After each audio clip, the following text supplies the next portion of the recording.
So, folks, we are in a new age of dealing with Democrats. And I gotta say, as I've said before, it is an age of disappointment and civil war within the Democratic Party. There is some moving and shaking going on, and frankly, it's hard for me to make sense of because it just feels so dumb sometimes.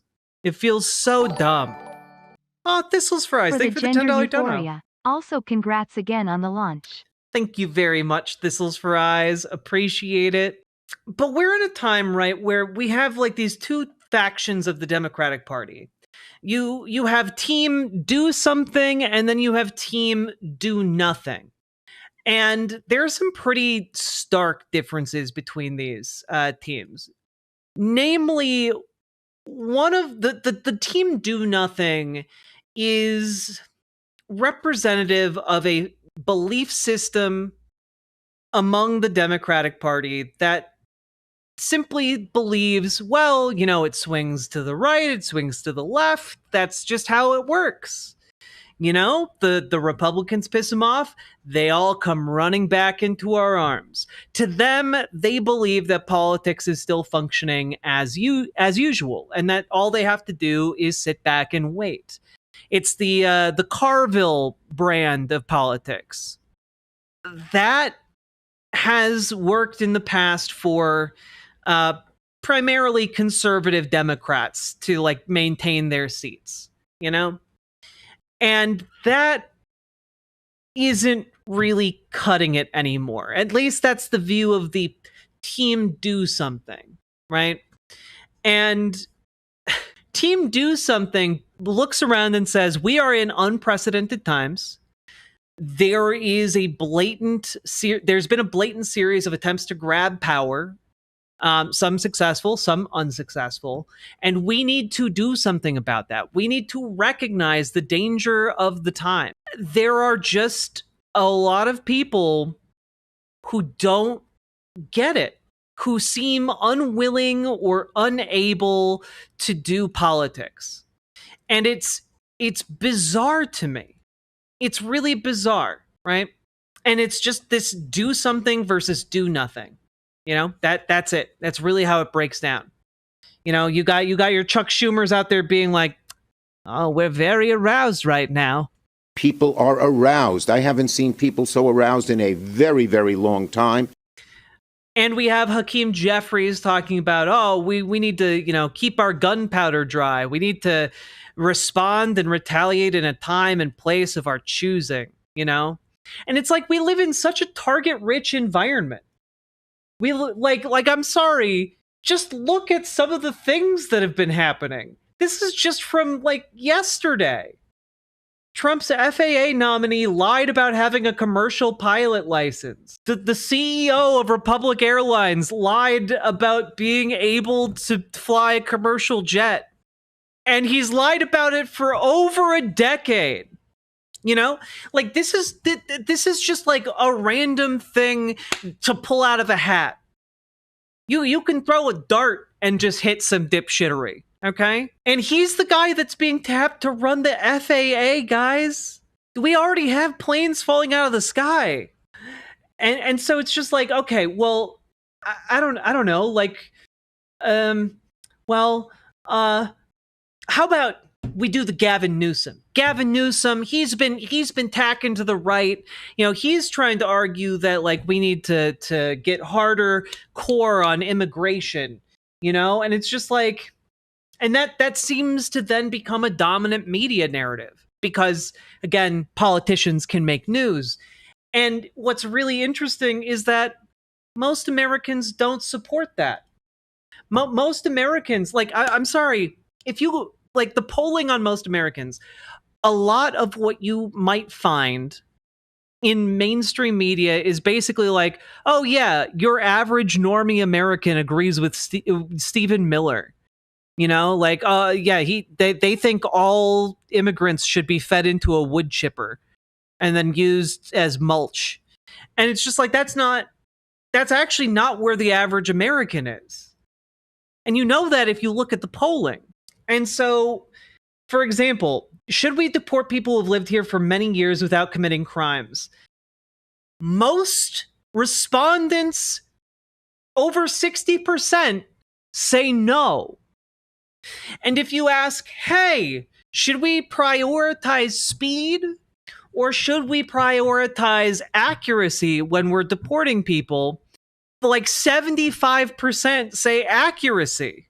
So when we're talking about these, it's wild. And sure, the lower end of those numbers is a lot bigger than it should be, but it's far from like even close to a mainstream consensus. Yeah, here's I think from Gallup.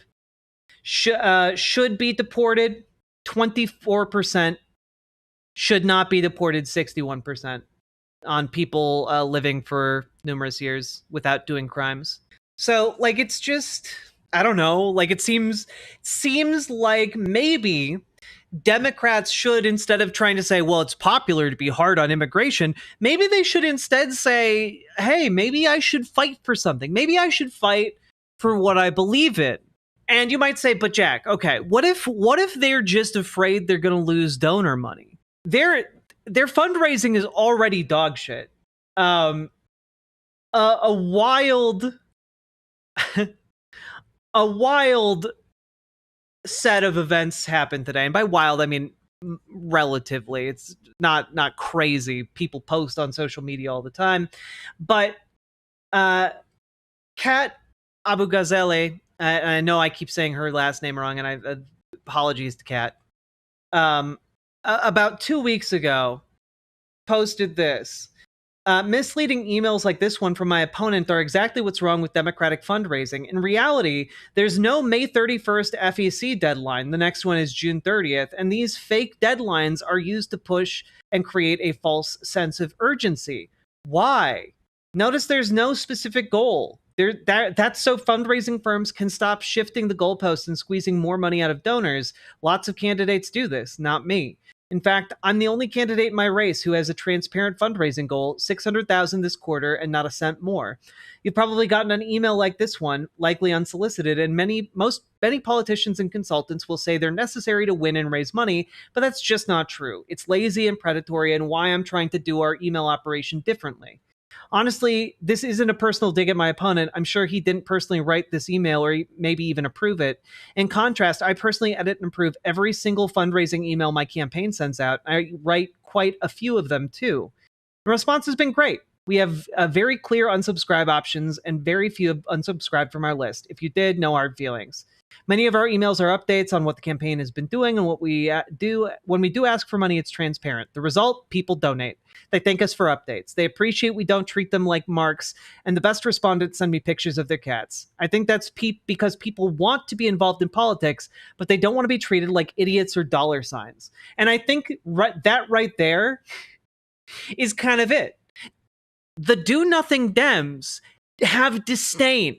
Establishment Dems have disdain for their bases, for Democratic voters, for liberals. They think of like voters as slobbering morons, and instead of seeking to respect them as human beings.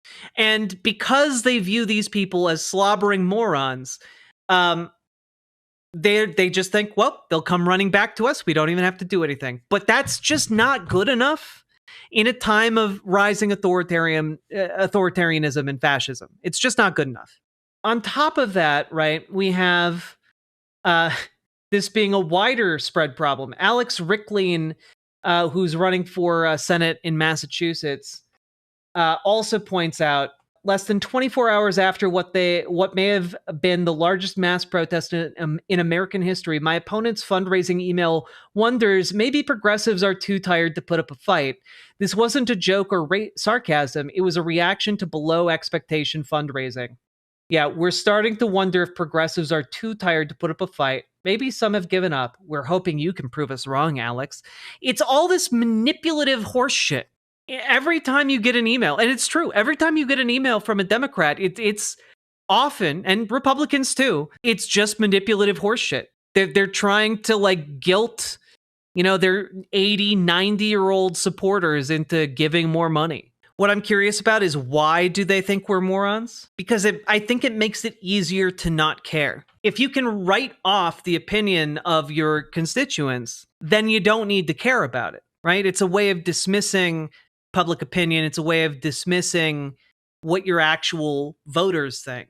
And so I think the dismissal and disdain is systemic in the way that modern politics is conducted. When you can effectively treat your base as disposable or interchangeable, you're operating a little bit more like a company, right? And that's exactly what your lobbyists seek to do. Like, lobbyists are trying to incorporate politicians into the company in a sideways kind of way. And I would also just point out that, like, that's why I find there's value and utility in this, right? Let's start talking about jail On time this for topic, Trump. I always think of Richie Torres. He reps the poorest district in the country and he talks only IPAC and crypto. Yeah, it's a great point, right, Paladin?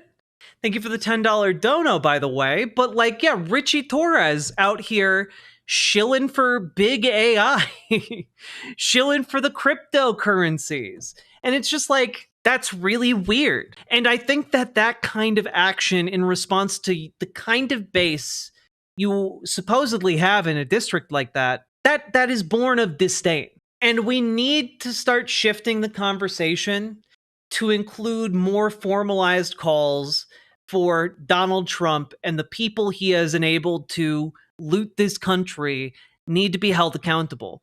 We need to disband ICE. There needs to be consequences to the kind of action that the federal government has been enacting. And it needs to come, presumably when we take power again in the Democratic Party. It needs to be demanded by us. It's unfortunate, but we actually have to do the work to win this. Nothing gets better if we just sit by the wayside and don't do anything. We actually have to act. We actually have to engage in the political process and get others engaged in it as well. And I think one of the very interesting things that I am seeing going on right now happened earlier today with this article that I saw floating around on social media. 2 top union leaders leave the DNC, dealing blow to Chair Ken Martin. Randy Weingarten, the president of the American Federation of Teachers, and Lee Saunders, the president of the American Federation of State, County, and Municipal Employees, recently declined offers to stay on as at-large members. Weingarten cited disagreements with Martin. And so to kind of summarize the story, Weingarten left and said that she had supported Ben Wickler for the position Ken Martin is now holding. And I'm getting the distinct impression that Ken Martin might be brain poisoned by the same kind of James Carville do-nothingism, because I distinctly remember, like, 2 months ago, he talked about how he was going to come up with a plan and he was going to tour the country and, like, figure out what to do, right? And it's just, I haven't seen anything from him. And I was expecting a little bit more because the Democratic Party in Minnesota got some things done with a very slim majority. And I was expecting some manner of fight from that man.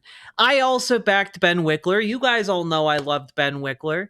But Ken Martin has seemingly just been asleep at the wheel. And, like, maybe he's been doing a lot behind the scenes, but as leader of the DNC, you need to talk about what you're doing. Instead, like, the big scandal in DNC world is, who recorded the call with Ken Martin? Everyone's pointing fingers at David Hogg, and David Hogg denies it, and that's the big scandal of the moment. But really, the scandal of the moment, in my mind, needs to be how consistently this administration sets up very easily attackable things, and Democrats just don't talk about it. It's insane. Or Democrats will talk about it, but they'll talk about it like it's not important. Like it's one of the like their teachers from the old Peanuts cartoons, just wah wah wah wah wah wah wah wah wah wah wah wah.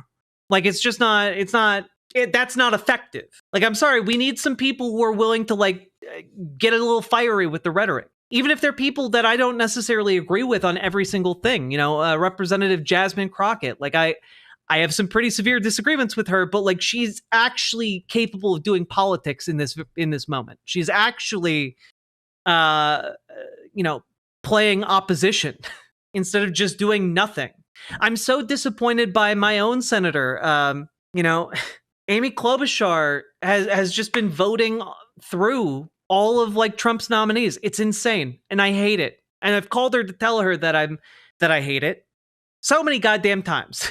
Keep calling. Use 5 calls. Use fax 0 to send faxes. Keep doing the things, folks. Keep up that pressure. Can't talk today. I don't know why. But one of the things that I'm just like I'm aghast. I'm agog. How are you guys not all over this? The Trump administration, in an executive order, I think January 30th, spouted some waffle about like curtailing VA services, and it was intended to target, transgender healthcare. But it also has explicit language around, removing protections for political ideology and marriage status.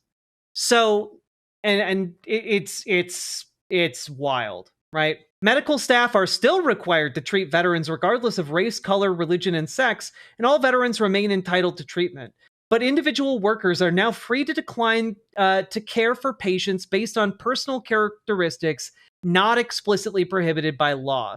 Language requiring healthcare professionals to care for veterans regardless of their politics and marital status has been explicitly eliminated. What that means is, in the VA right now, it is legal for a doctor to look at you and say, you're a Democrat. I'm going to let you bleed out. It's now legal for them to look at you and say, oh, you're a Republican? No chemo for you today.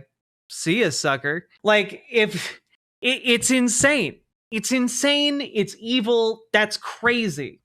Similarly, you can discriminate on like, I don't know, like helping like a single mother give birth because she had sex out of wedlock. That's kind of what this means, right? Like, if you can just withhold your services to someone who's coming to you for medical care, that's what this means, right? And this is what I'm talking about when I talk about how we're in a target-rich environment. We're in a target-rich environment for like things like, hey, maybe we shouldn't put a guy who lied about being able to fly a plane maybe we shouldn't put him in charge of the FAA.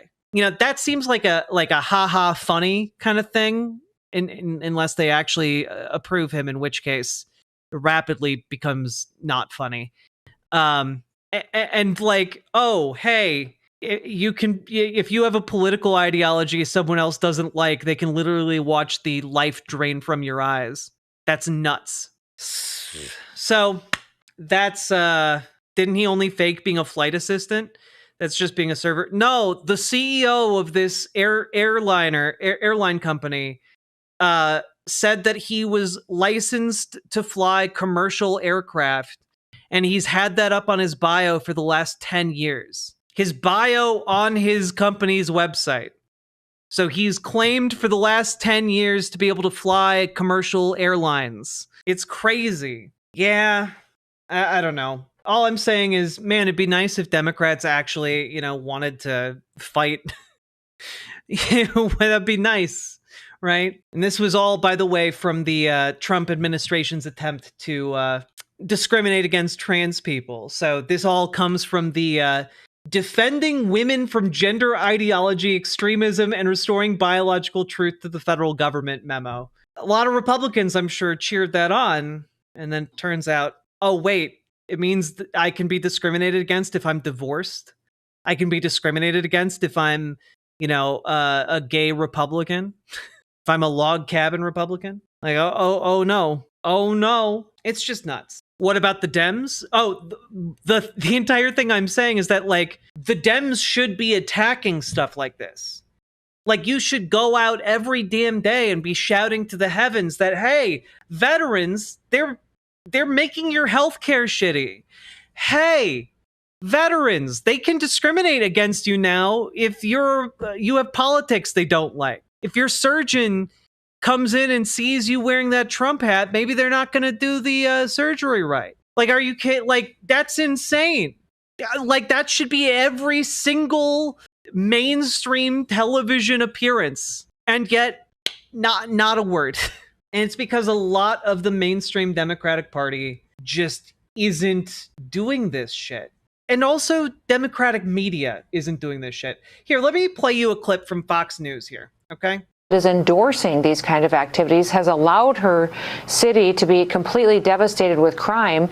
And now she's holding press conferences talking about the fact that people have the right to peacefully protest and that they're a city of immigrants. Well, they're not a city of immigrants. They're a city of criminals because she has protected them for so many years. And so we're coming in and doing what the president has said that he's going to do, and he's going to allow people to live in a safe community again. And we're going to use the authority that he has as president of the United States to conduct these operations. And the more that people conduct violence against law enforcement officers, boy, we're going to hit them back, and we're going to hit them back harder than we ever have before. And we conduct is endorsing. So I don't know if you caught that, but she literally went on Fox News and called the city of LA a city of criminals. I want you guys to imagine, and I know that we've played this game a lot over the years, but imagine if Joe Biden, literally any president,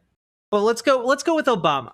If Obama went to Podunk Nowhere in Iowa and said, or maybe like Podunk Nowhere in Texas, people are wearing cowboy hats, they got cowboy boots and stuff, and he said, wow, this is a real shithole with a lot of hillbillies in it. Do you guys understand, like, that would be the only story? That would be the only story.